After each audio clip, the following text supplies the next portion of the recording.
জুলাই স্মৃতি জাদুঘর পুরো জাতির জন্য নজিরবিহীন দৃষ্টান্ত এমন মন্তব্য করেছেন প্রধান উপদেষ্টা ডক্টর মোহাম্মদ ইউনূস।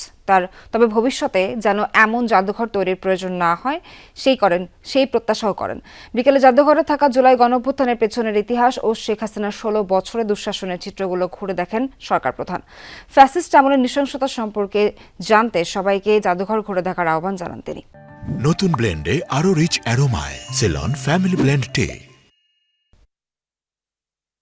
বিকেলে জুলাই গণঅভ্যুত্থান স্মৃতি জাদুঘর পরিদর্শনে যান অন্তর্বর্তী সরকার প্রধান ডক্টর মোহাম্মদ ইউনূস। এ সময় তার সাথে ছিলেন বিএনপির স্থায়ী কমিটির সদস্য সালাউদ্দিন আহমেদ, জামায়াতে ইসলামীর আমির ডাক্তার শফিকুর রহমান এবং জাতীয় নাগরিক পার্টির আহ্বায়ক নাহিদ ইসলাম সহ অনেকে। জাদুঘরে থাকা জুলাই গণঅভ্যুত্থানের পেছনের ইতিহাস আর শেখ হাসিনার ১৬ বছরের দুঃশাসনের চিত্রগুলো ঘুরে দেখেন। গণভবনে জাদুঘরের কাজের অগ্রগতি পরিদর্শন শেষে একটি প্রামাণ্যচিত্র দেখেন ডক্টর ইউনূস,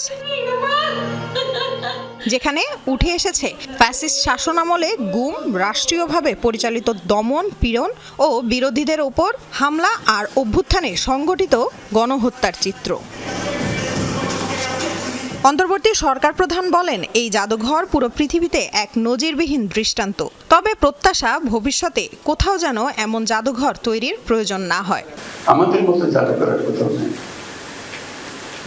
জীবন্ত একটা জিনিস উপভোগ করে যারা এই জাদুঘরের উপজীব্য এখানে দেখতে আসি, তাদের খবর এখনো টাটকা। তাদেরকে জাদুঘরের মধ্যে আনতে পেরেছে,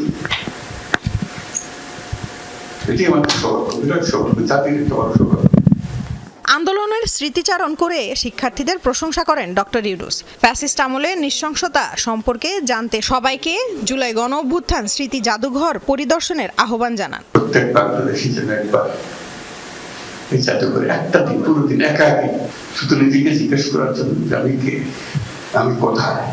আমি কোথায় যাবো, কোথা থেকে আসছি।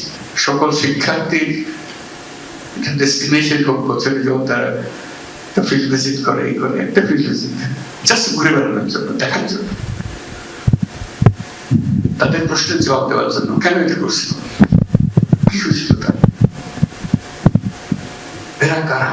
জুলাই গণঅভ্যুত্থান স্মৃতি জাদুঘরে অভ্যুত্থানের ছবি, স্মৃতিচিহ্ন, শহীদদের পোশাক, চিঠিপত্র, গুরুত্বপূর্ণ দলিল, পত্রিকার কাটিং, অডিও ভিডিও সহ বিভিন্ন উপকরণ সংরক্ষণ করা হয়েছে।